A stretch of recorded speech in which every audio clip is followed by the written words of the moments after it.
What's going on, you guys? Today, we're gonna be talking about one camera. This Leica Q2, and why I sold all my Canon gears just to get this camera. If you guys don't already know about this camera, this is a beautiful camera.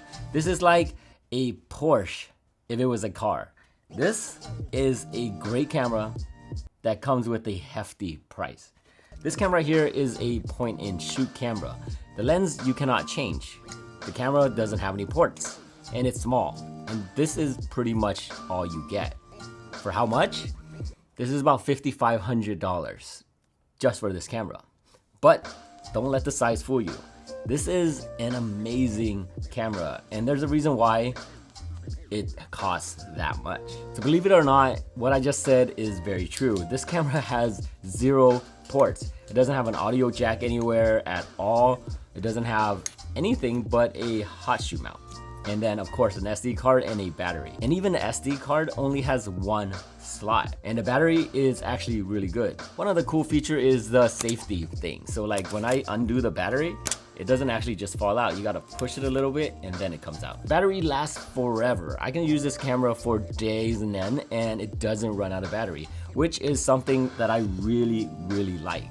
A lot of the other cameras that I have used, the battery runs out really fast, and it becomes a problem because then I have to bring multiple batteries or I have to bring my charger everywhere I go. 1 SD card slot though, can you guys believe that? For $5,500?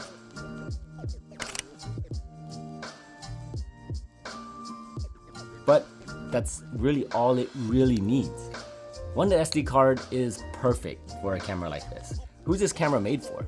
It's a photography camera. It's not meant for video because there's no audio jack.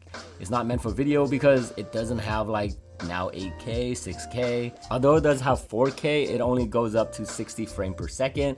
If you want it to 120 to 180 frames per second, it only shoots in full HD. For me, honestly, it's perfect for what I do. But it doesn't have an audio jack, so it's really not meant for video at all. This camera is purely a photography camera with a little bit of video specs. So you can shoot video if you want to, but it's not really meant for that. Honestly, it is beautiful. The color is really hard to explain. It's like the truest to life I have ever seen on any camera. The color's perfect. The red, the blue, the yellow, it just comes out exactly like what you see.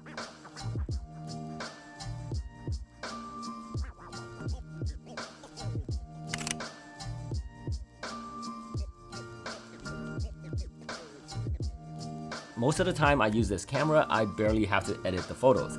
Right out of the camera, it just looks so good. And it makes the process a lot easier because the color is so close to real life. I don't have to adjust the hue to match what I saw. It's already there, so I just need to edit however I like, and the picture just looks great. Out of all the camera that I have used, the Canon camera, the Sony camera, I'm not comparing that this one is so much better, but for photos, I really like this a lot. This camera is small, it's light, but it has 47 megapixels. 47 megapixels in a camera this small is pretty awesome. The thing that is different is that it is a 28 millimeter. This is a full frame, so the 28 millimeter is a true 28 millimeter. It's just, I never really shoot with a 28 millimeter. It's something I have to get used to. My favorite focal length is a 50 millimeter. 28 is extremely wide, and my shooting style is usually a 50, so the distance that I always go out to shoot, I know that the 50, how far I need to stand just to get the shot I want. A 28, it's something I have to get used to because I'm standing way closer now just to get that shot, and if I stand too close, it distorts the picture a little bit. This camera does a really great job at not distorting it so much like other wide angle lenses that I've seen. It does a really good job.